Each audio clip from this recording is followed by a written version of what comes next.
Every single home has a value assigned to it.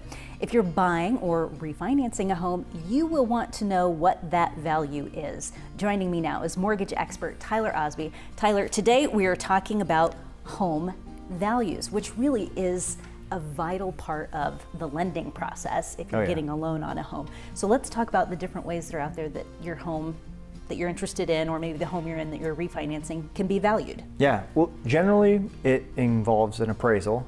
Appraisals have a lot of different terms, like a valuation, or sometimes we have like a automated valuation of what the market value is. They call it an AVM. More and more terms on a yearly basis, it seems like, but in general, they're all used by the major stakeholders in the process. So a lender wants to know, is this house worth what it's being bought for? A buyer also might be curious.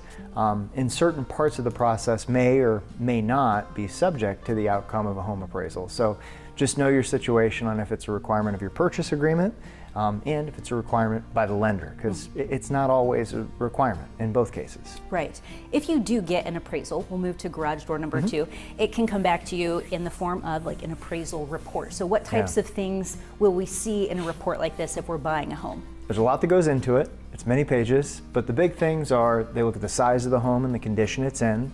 They're looking at other properties that are of similar size and condition within a certain location. So geographic area plays a big role. And then they look at those comparable sales to give you a value of what the home is worth. What's a comparable sale? So something that is a similar home. You wouldn't compare a $800,000 home to a $100,000 home, for example, right? And you wouldn't look at a home in Des Moines compared to a home in Davenport. Too far apart. You're going to be looking for something in close proximity that looks and feels a lot like the home that you're trying to appraise. And again, all these things give you the home value, which is vital to the lending process. Let's look at garage door number 3, where again, still talking about appraisals and the appraised value of your home or valuations.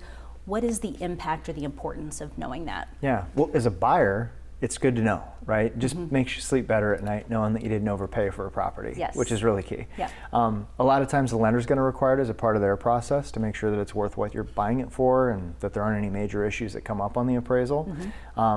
The sellers don't generally know what the appraisal comes in at, so as a seller, don't be surprised when you don't know that.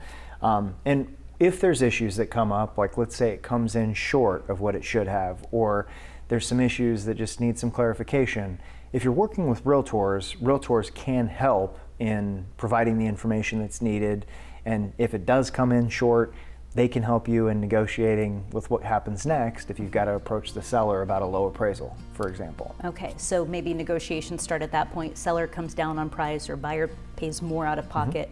The realtors can handle that though, right? Always consult a pro. All right, Tyler, thank you so much. If you would like to share what you have learned today or maybe check out some of our other HomeWise topics, be sure to visit who13.com.